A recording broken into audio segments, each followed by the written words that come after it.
What is up, ladies and gentlemen? Welcome back to the Brandon Coin YouTube channel, and welcome back to the Flipping PCs Until I Can Buy a Bitcoin series. So I believe this is episode 1.2, and we'll just keep on rolling with it. I am going to break them up and bring them to you more often and kind of show you more behind the scenes. So as you saw in the last one, I was just starting to put this together. I already have this one sold, so I just need to get Windows installed on it, but my drive wasn't popping up. So the first thing I did is I bought one of these docks, and I have a little mini computer that I go through and use command prompt to open up DiskPart.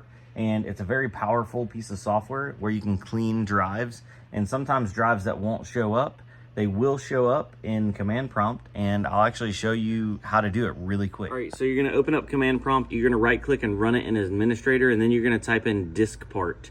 It's gonna load up Microsoft DiskPart, the version really doesn't matter. Then you're gonna type in list space disk. It's gonna list any disks that it sees.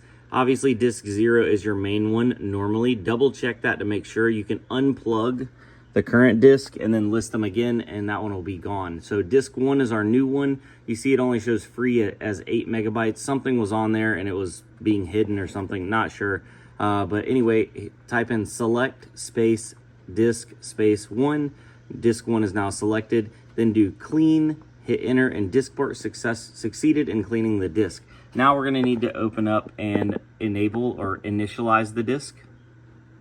If you open up disk management on your Windows computer, you're gonna see disk 1 is black and it is unknown. It's got a little red and it says not initialized. So you're gonna go over to right here, you're gonna right click and hit initialize disk, hit OK. And then we're gonna right click on this black area, hit new simple volume, and just go next through all of these prompts, hit finish, and then it'll format it. And we should have a good working 500 gig drive ready for this system. There we go, look at that. New volume D. So I'm gonna go ahead and normally once that stops blinking, I'll pop it out and we're gonna throw it in the system because he's on his way to pick this one up. Then we're gonna start building our next system, which is not pre-sold, but I do have a couple people interested in them. So yeah. So I already saw a couple comments on the first video when I was, it was originally titled Flipping It to Buy a House. And they were like, how do you find people to buy them? I do post on my local marketplace. That's probably the best place nowadays to find local buyers. But also I offer a like an in-life real referral system. So if you refer somebody, then I give you a kickback. And the way I do that is I make some cards, and basically if you give somebody the card and they call me for a system, they get a discount, and then on the card it's got the other person's information, so then I know who to call back and give a kickback to. Now, I used to do this when I was doing systems a few years ago. I haven't got my new cards in, but that system works really, really well because a lot of times if people are getting into computers, their buddies are getting into computers as well. And they're like, hey man, I bought this computer. Here, use this card, call this guy. He'll give you a discount. And also his buddy ends up getting a kickback as well. So it's a good, like, real life referral system. Now, and it doesn't cost much. You literally can print it up, some cards on, I think I use Printify. I'm not sure. Or Vistaprint, one or the other, and you can get like 500 cards for, I don't know, 20 bucks or something. I'll show you what that looks like more in the future once those get in. But I've noticed with posting in your local marketplace, there's also Open Door. I've seen where people are starting to post stuff for sale on there. I don't really think that's a good avenue, but my local marketplace, and then also changing your location to like the closest city to you. So that way people in the city see your ad, because a lot of times some people won't expand their search range on marketplace. That's another little helpful tip right there. So that way your listing pops up higher.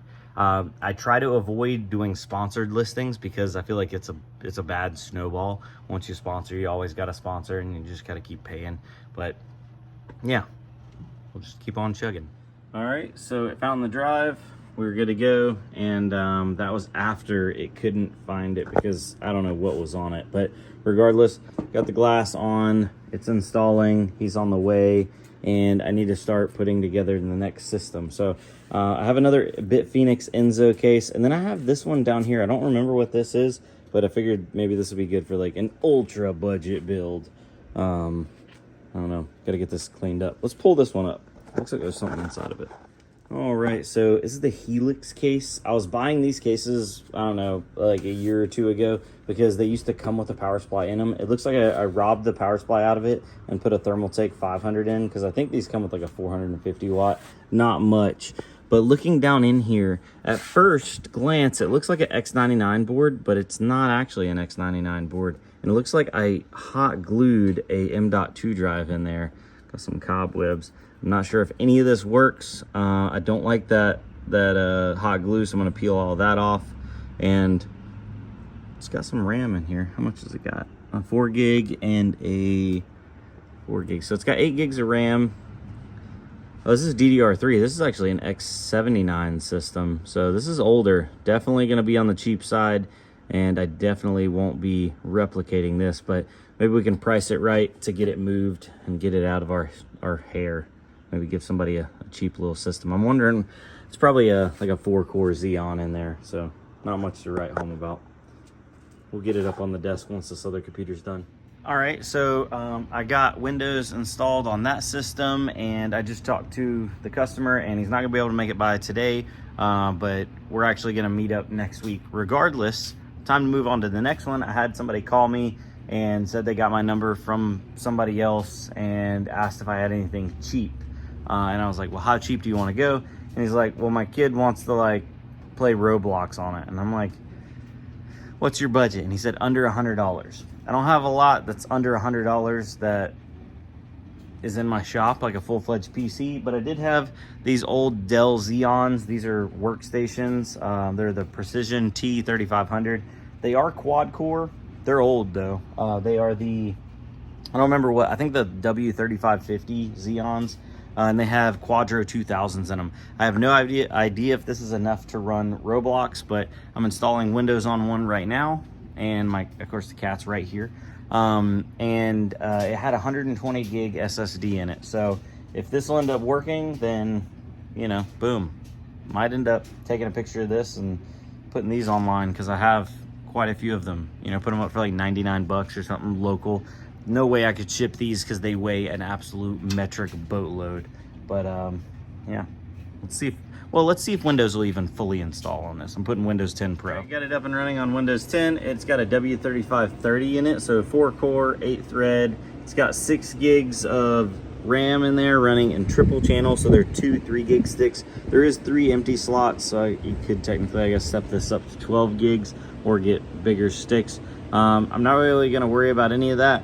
I gotta put Wi-Fi on this and download the drivers and then see if he wants to come pick it up.